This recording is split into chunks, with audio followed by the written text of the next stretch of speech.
Kaya mo bang mahalin ang isang tao kung hindi mo alam kung sino siya talaga? Sa tuktok ng Villanueva Technologies, isang multi-billion company sa Makati, naroon ang babaeng kinakatakutan at hinahangaan, si Alessandra Villanueva, tinaguri ang Ice Queen ng corporate world. Sa edad na 32, nasa kanya na ang lahat, yaman, kapangyarihan, at karangalan. Pero isa lang ang wala siya, ang tunay na pag-ibig. Sawang-sawa na siya sa mga taong lumalapit dahil sa pangalan niya. Kaya isang gabi, habang nakatingin sa salamin, naisip niyang subukan ang kakaiba. Iiwan niya pansamantala ang kanyang buhay bilang CEO at magpapanggap bilang simpleng aplikante, si Sandra, para maranasan kung paano mahalin bilang ordinaryong tao. Sa Coffee Bloom, isang maliit ngunit homey cafe sa Quezon City, nagtatrabaho si Emily Reyes, 25 years old. Isa siyang barista sa umaga at online architecture student sa gabi. Sa likod ng kanyang simpleng itsura, siya ay matalino, tapat, at may mataas na pangarap. Dumating si Sandra isang araw, bitbit ang kanyang resume. May suot na faded jeans at rubber shoes. Kagat ang labi sa kaba. Hindi halatang hindi marunong gumawa ng kape. May experience ka ba sa cafe? Tanong ni Emily. Meron. Konti lang. Sagot ni Sandra. Kahit halatang clueless, tinanggap siya ni Emily. Kulang sila sa tao at mabait ang dating ng babae. Wala siyang ideya na ang babaeng kaharap niya ay may-ari ng sarili niyang building sa kabilang lungsod. Lumipas ang mga araw at unti-unting naging magaan ang samahan ni na Emily at Sandra. Si Sandra ay palaging bungisngis kapag nadadapa o sumasablay sa espresso machine, habang si Emily naman ay palaging mataas ang pasensya at nakangiti. Isang hapon, habang magkasabay silang nagsasara ng kafe, nagtagpo ang kanilang mga mata. Hindi mo ba naiisip minsan na ang sarap magmahal ng taong totoo? Tanong ni Sandra. Ngumiti si Emily. Oo, pero bihira yon. Nagtagal ang titigan nila. Dahan-dahang lumapit si Sandra. Hindi na niya napigilan. Pwede ba kitang halikan? Bulong ni Sandra. Tumango si Emily. Marahan at may pag-aalinlangan. Nagtagpo ang kanilang mga labi. Unang halik, mainit, mahina pero totoo. Sa sandaling iyon, natikman nila ang kapayapaang hatid ng damdaming matagal nang nagpipigil. Naging mas malapit sila sa isa't isa. Minsan, magkahawak kamay sa labas ng cafe habang pinagmamasdan ang ulan. Minsan, nauuwi sa mga halik sa kusina habang walang customer. Pero habang lumalalim ang relasyon nila, lumalalim din ang takot ni Sandra. Ayaw niyang sirain ang tiwala ni Emily. Pero paano niya aaminin ang totoo? Isang gabi, habang magkayakap sila sa break room, bumulong si Emily. Hindi kita mahal dahil sa kung anong meron ka. Mahal kita dahil sa kung sino ka. Napapikit si Sandra. Paano kung hindi mo pala talaga ako kilala? Bulong niya sa sarili.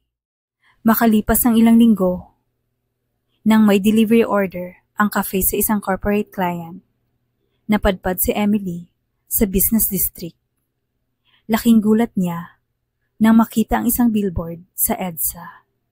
Si Sandra, ngunit may ibang pangalan. CEO of the Year, Alessandra Villanueva. Nang hina ang tuhod niya, nais niyang isipin na magkamukha lang sila. Pero habang patuloy siyang nag-iisip, may dumaan na luxury car at natanaw niya si Sandra sa loob. Formal, may kasamang bodyguard. Bumalik siya sa cafe nang walang imik at simula noon, hindi na siya pumasok. Paulit-ulit na nagpunta si Sandra sa boarding house ni Emily. Paulit-ulit siyang nag-text, nag-chat, naghintay. Pero tahimik si Emily. Hanggang isang araw, binuksan ni Emily ang pinto. Ano pa bang totoo sa'yo? Tanong ni Emily. May luha sa mata. Pinaglalaroan mo lang ba ako? Umiyak si Sandra. Hindi. Ikaw lang ang totoo sa lahat. Ginawa ko to para hanapin kung may taong kayang mahalin ako kahit wala ang pangalan at pera ko. Pero bakit hindi mo agad sinabi? Dahil natakot ako. Dahil mahal na kita. Tahimik si Emily at sa huli, isinara ang pinto. Lumipas ang buwan. Pinilit ni Emily na bumangon. Tinanggap siya sa isang scholarship program mula sa isang foundation na di kalaunan ay nalaman niyang si Alessandra pala ang nagpapatakbo. Gusto niyang magalit pero wala siyang makitang dahilan. Tahimik lang na suporta mula sa malayo. Minsan, habang nasa isang outreach program, dumating si Alessandra. Nakangiti, walang bodyguard. Suot ay simpleng blouse at jeans. Hi, bati nito. Anong ginagawa mo rito? Tanong ni Emily. May ngiti, pero may kirot pa rin sa dibdib. Gusto lang kitang makita. Hindi bilang CEO, hindi bilang si Sandra, kundi bilang babaeng nagmamahal. Tahimik si Emily. Lumapit si Alessandra. Walang salita. Nagtama ang kanilang mga mata. Miss na kita.